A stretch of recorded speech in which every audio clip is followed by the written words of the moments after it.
задумчиво ручей, сквозь мусор пробивая путь.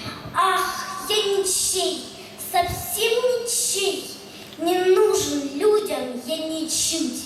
Когда-то был я ручейком прозрачным, чистым, как слеза, и пролетали надо мной и мотылек, и стрекоза. Век 21